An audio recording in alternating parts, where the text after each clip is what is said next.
Hello, introverted entrepreneurs and leaders. I am Patience Ogunbona, and I'm here to guide you on a transformational journey. If you have ever felt the fear of stepping into your leadership potential, battling self-doubt, or struggling with overthinking, and the fear of being in the limelight, you're definitely in the right place. Together, we'll explore your unique strengths, help you create a presence in the marketplace, and build profitable, impactful businesses. We'll navigate the pathway to leadership, wealth, freedom, and confidence.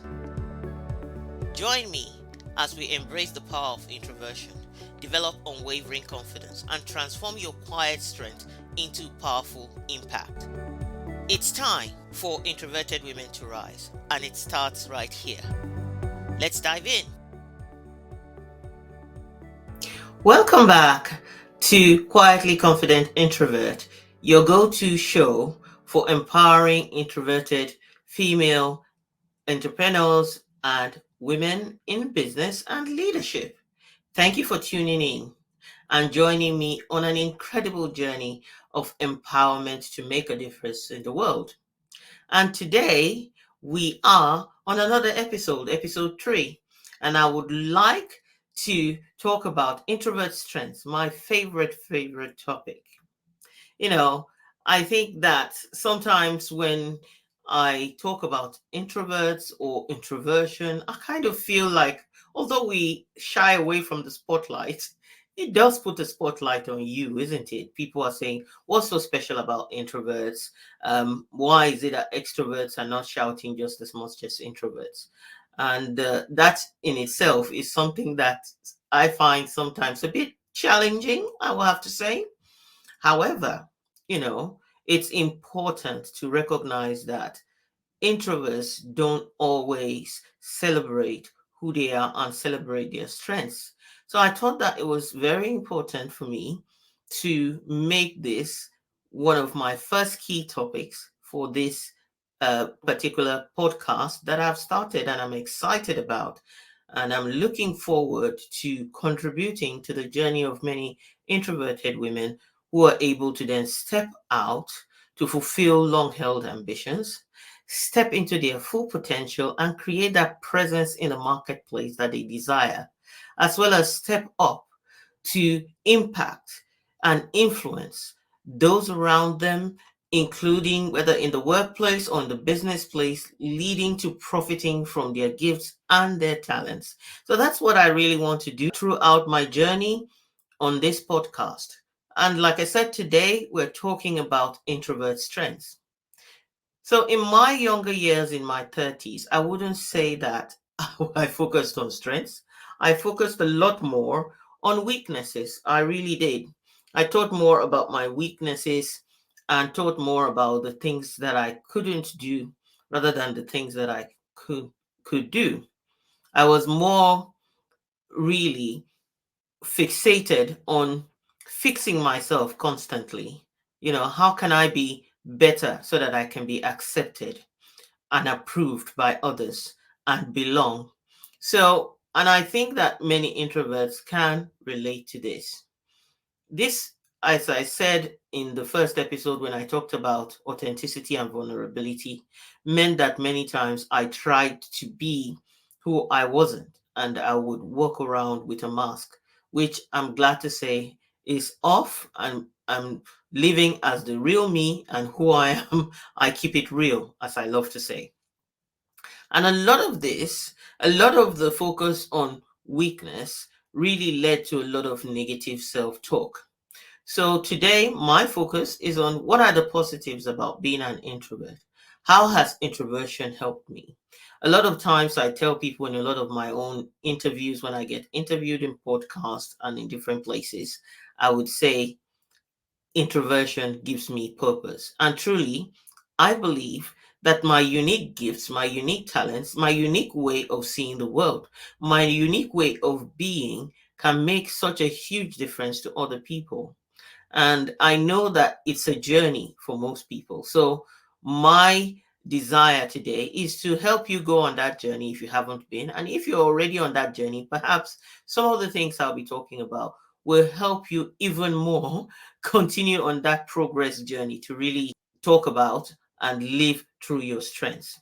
So, the reason why it's important to focus on your strengths is because it's so easy to feel low self esteem and have a lot of self doubt when you see others shouting about what they can do, shouting about themselves in a way that, to a certain extent, for introverts sometimes can feel really exaggerated. The marketing world, the social media world is such that a lot of people exaggerate a lot of things about who they are and what they can achieve and what they have achieved. And really, it then boils down to likability and popularity as a result of the noise, as a result of the things that people say about themselves. And introverts really don't do this enough or don't feel comfortable. It's not a place of comfort for introverts to step out and to shout about themselves. What I find is that you've got to find what works for you. You've got to find a way that is aligned. The way that you do this, I would want to share a couple of tips around it and my own journey of how I did it. So, the first point I want to make, number one, is that you know your strengths. If you know your strengths, you can be able to talk more about what you're great at, your brilliance, what you're good at. But if you don't know them, if you don't research for yourself, I know, research yourself, right? So when I work with my clients, the first thing we do on the journey, especially my VIP clients, is we research about you. We look at the places you've been, your experience, a whole load of information that it takes a while for many of my clients to be comfortable talking about it in such a big way to celebrate themselves. But I get them to talk about it, and I want them to know about it. I want them to acknowledge it, and so that if they acknowledge it, that's the first step. Because if you cannot acknowledge your own strengths, who else is going to acknowledge it? So the first thing is know your strengths. Find out what makes you tick. Find out what makes you unique. Find out how you make a difference in the world. But once you know your strengths, it's like saying, "Oh, I found out that I'm really talented at singing." But then if you never sing, what's going to happen? Nobody's going to know, are they? So the next step in working on your introvert strengths is to grow your strengths. Focus on growth from a place of strengths. A lot of times we we don't recognize that when you have a strength, that's your area of focus. That's where you need to put your energy. That's where you need to carry on doing a lot of work so that you can showcase. You can, as they say, put your best foot forward. You want to put your best foot forward so that people can, appreciate that from the get go, upfront. How do you do this? You grow your strengths through coaching, through mentoring, through training, and a very simple one that you can do as a routine on a daily basis is positive self talk. Developing that I am, I can, I will statements for yourself, and what I call developing the muscles for it. When we talk about growing yourself, if you think about it, it's like developing muscles to be able to lift big things in life. And as introverts, obviously, your strength is given to you from the time you were created as a human being so that you can navigate the world and thrive as a result of that. So if you think about going to the gym, why do people go to the gym? They want to build strength. Of course, they want to lose weight. So if you're carrying a heavy weight of negative self-talk, of the trauma that have experienced from perhaps people trying to change you for and not acknowledging that the strengths that you have are relevant and they are valid, and you're trying to overcome that, you know you have to lose the weight. You have to lose the weight of people's opinion. You have to lose the weight of people's judgment. You have to lose the weight of your own self-talk. But once you've lost the weight, you need to develop the capability and agility to be more, do more, and have more. Therefore, Growth now involves developing and lifting those growth muscles through positive self talk, through affirmations. That's one way that you can do it. So, like I always share with a lot of my clients, a lot of audiences, it's the reason why I created my Win Your Day journal, which is also a self coaching tool. I created that because it helps you to capture the way that you can have positive self talk. You can self coach yourself to develop the muscles of positive self talk. The I can, the I am, the I will voice that you need to have, and confessions and proclamations and affirmations that you need to have about yourself. They're all contained within the journal and how you can self coach yourself towards success. You want to be able to embody what you say are your strengths. So, number three, in terms of introvert strengths and how you can develop your introvert strengths, is really showcasing your strengths. There is no point to light if it does not light up a room, right? Let's just be honest. There is no point to light. You don't switch on the light to say, "Oh, well, hopefully you can't see me." Right? You don't switch on the light to say, hopefully you can't see. No, you switch on the light because you need to see.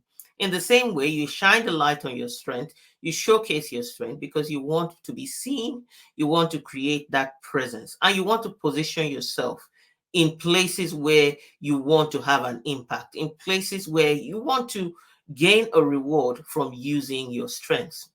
And how do you do that? One of the ways you do that on social media is by developing thought leadership. Whether it's social media, whether it's in the workplace, be known for something. Recently, I went out for a session of training, networking, conferencing, and one of the quotes that one of the speakers said, he said, "Don't try to be an expert, be the expert." What does that mean? That means that stage two that I talked about, which is growing your strengths, you have to grow your strengths to become the expert. And once you've done that, then you don't hide that light under any any form of disguise of I'm introverted, I cannot go out and talk. You go out there and you shine that light for people to see. You find a stage and a space and an opportunity where you can showcase that. Of course, in the workplace, it can be difficult in meetings to be able to talk. But if you're constantly growing your strength and growing your thought leadership, you will always be prepared with something to say. Trust me on that one. So you're not trying to contribute what everybody else is contributing. You are the expert in this topic. So when you get in the room during the meetings, you will not be tongue tied because you embody that expertise. So you come in with the ability to deliver that expertise and to make a difference. But what if it's not in the topic that you know a lot about? If it's important that you showcase yourself in terms of somebody that is a thinker in different ways and can be a contributor to a conversation, then you do exactly that. Because guess what? All most introverts, because we are wired to be more internal than external, we tend to think very deeply about things and have deep conversations. And we use our powers, our superpowers of introspection. It means that on the whole, in majority of cases, we can contribute very importantly to conversations. When you go in with that mindset, when you have that positive self talk, then you are able to showcase what you can do. The other way to actually understand how you can grow yourself and then showcase what you can do is whenever you deliver what you deliver, always seek feedback, good or bad. They say feedback is the food for champions.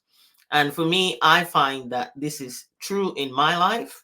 When I go out and do something, in the past, I would let emotions hold me back. Like, oh, I'm going to feel bad, and this is a rejection. I'm really nursing the hurt, and my ego is bruised, so I'm not going to ask. But don't ask, you never know. Ask, and you might be surprised, pleasantly surprised for that matter. Because recently I went out and I sought to do a certain piece of work, and which would have lasted a long time, which I knew that I was able to deliver for this organization. However, when the results came, they said, no, thank you. We cannot take this forward now. So I went all out and said, well, I understand that. That's fine. I would love some feedback to understand why you're not able to work together with me. And I was pleasantly surprised that all of the feedback was actually very positive. And what it showed in the conversation was that even though it was not now, there was a future opportunity on the table to still work with this organization. So that gave me one, yes, understanding that it wasn't so much what I didn't do, but the fact that they had some things that they needed to address within their own processes, and hence it wasn't the right time to bring me in to do that work. If I had sat on it and not requested feedback, I would have assumed that it was all about my performance. But it was beyond my performance. It was more about what they really wanted, how they wanted to progress this opportunity for the future. So I would say that one of the ways that as an introvert you can keep developing your strengths is to ask for feedback. The other number four that I believe that is vital above all the others, once you've done the growing, once you've done the knowing, once you've done the showcasing, don't drop the ball. So what do you do? Number four is you devise a strategy. Devise a way that you can publicly celebrate yourself, celebrate your strengths, acknowledge it. Because you are someone who, as an introvert, you are constantly in your head and in your mind. Within that space, negative self talk can be very prevalent. It takes a lot of work. What you want to do, what I used to say to my clients and the audience in the past, is talk to your inner critic, train your inner critic so that she or he, whichever voice comes up in your head, becomes your inner sage, becomes that person that is your inner cheerleader. And it's really possible. The moment you begin to, rather than negotiate with the negative self talk, you give it this positive affirmation, you give it positive evidence of your capabilities and your strengths. That internal wiring begins to see that you are capable of doing so many things. And so sometimes I find for myself, I'm even quite pleasantly surprised when I want to give up on something and I'll hear that internal voice saying, you can't give up now. This is easy for you. You can do this. And I'm thinking, really? Is that me telling myself this? Or who is that? Who is that? And it's all because I've come to that space where I've developed myself. How do you know that you have done this? You are able to get up much quicker when you fall. You're able to brush aside negative things that happen and move on, make progress. Like my one of my mentors would say, you are learning to fail forward rather than just fail and fall down flat on your back. You are getting up and failing forward, learning and making adjustments as you go along. So you need to devise ways and strategies that allow you to keep your eye on your strengths. It doesn't mean that you neglect your weaknesses. I was thinking about the song by Whitney Houston where she sang I didn't know my own strengths. And I thought to myself, actually what you should have known was your own limits and your own weaknesses. It's so important that we understand our limits and we understand those weaknesses, not to focus on them, but to know that they can serve as barriers and tripwires. But more importantly, when you know your weaknesses, when you can allow the strategy that you do for your strengths to also address your weaknesses, you are looking at both sides of the equation. You're not just focusing on being strong all the time. You're asking yourself, how will I trip myself? How will I self-sabotage? And keeping that as a focus point of something that you want to avoid. As somebody who did audit, the way that we look at risk is that risk is something that stops you from achieving your objective. And risk management is about putting controls in place to mitigate against the materialization of those risks so that you can go ahead and do what you really want to do without worrying about, things going wrong.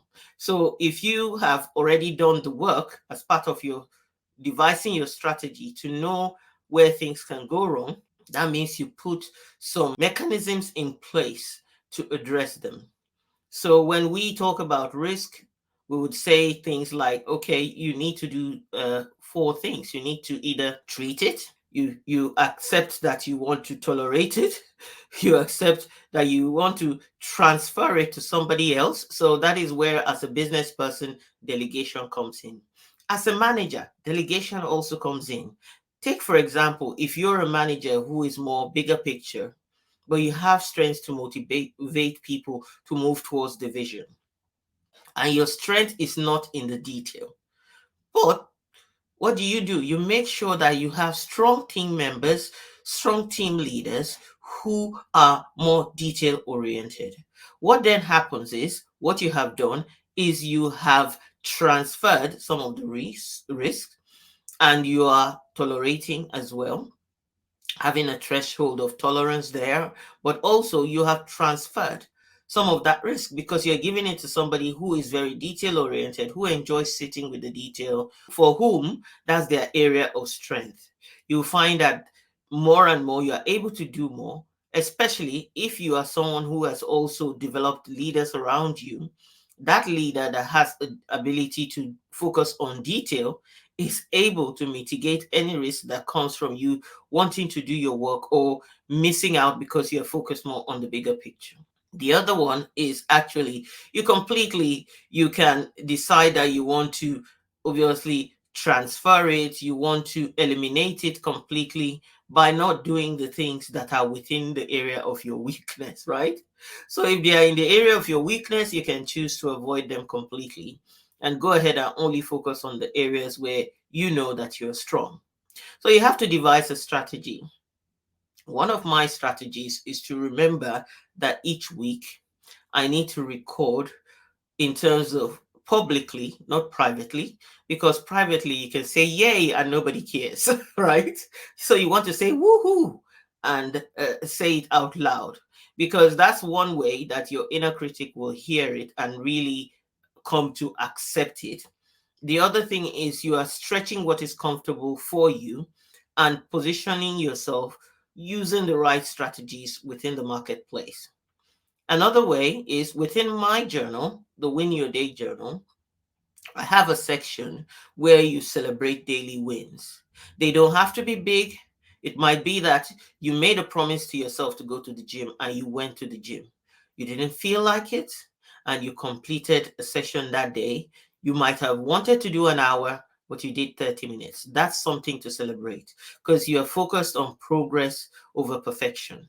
And that's so important. So make sure that you find ways, you devise a strategy where you are focusing more on your strengths.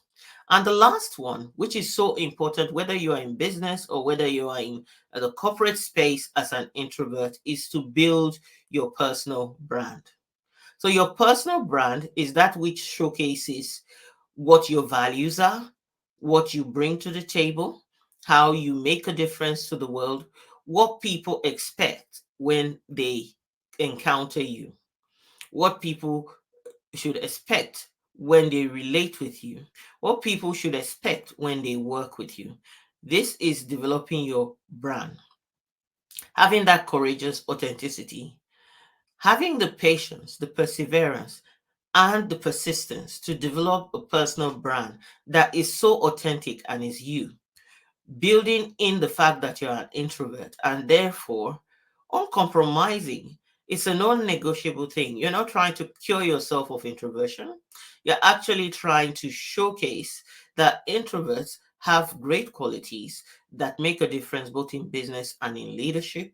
and in any space that you find yourself. But at the same time, you are focused on making sure that you meet your need to recharge, to to reinvigorate yourself. So people know that what they see is what they get. You're not trying to be antisocial. You are who you are, right? So building your personal brand is understanding how you want to showcase yourself in the world and making sure that you create a way of distributing that information across the world. If it's in the workplace, your personal brand might be somebody who is known for building deep relationships. That is like creating a personal brand. Somebody who is good at mentoring people, your style of leadership. These are the ways that you can create a personal brand. Yeah. Stay away from the temptation of being more extroverted to try and sell your brand to others. Your introvert self and what you bring to the world and how you do things is so vital. In the long term, you find out that you're avoiding burnout, you're avoiding putting on a mask just to try to belong. And the truth is, not everybody would like you. There's a magnetism that will happen. What happens with brands is that they magnetize those who find them relatable, and they deter those that just cannot stand them. So by building a personal brand, you're actually saying, well, this is how I want to present in the world, and the people that love me, those are the ones that will come closer. So that's it. We've talked about 5 things, and the 5 key things that you need to consider when you're thinking about your introvert strengths. The first one being knowing what your strengths are.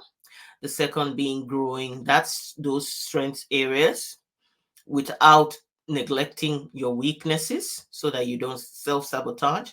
Then you showcase your strength to the world through thought leadership so that you position yourself. Then you devise a strategy that allows you to keep celebrating yourself, that allows you to get comfortable with going out there and talking about the strengths. One way can be making sure that you develop your public speaking skills. So you go out and tell stories, and within those stories, you showcase who you are. Then the last one, vitally, bring all this together by building your personal brand. I hope that you found this useful. And I want you to remember that your introvert strengths of deep thinking, listening, introspection, and empathy are qualities that are valuable in business and in leadership. They also come in handy in the times when you need to find that space for yourself to do that work on yourself, because your strengths are there for you to use on yourself as well as use to serve others. So, for you, I want you to always tune in to Quietly Confident Introvert for the tips, the insights, the strategies, the stories that you can use to continue to build your introvert strengths. Until next time, I want you to own your strengths, trust your journey, and let your inner introverted leader shine. Take care. God bless. Thank you for tuning in to another episode of Quietly Confident Introverts. If you found today's discussion valuable, please subscribe, rate, review, and share the podcast with others. Your feedback fuels our mission to empower introverted women leaders. Remember, you can also connect with me, Patience Ogunbona, at The Visionary Introverted Woman, where we are dedicated to helping you discover your inner strength and lead with purpose.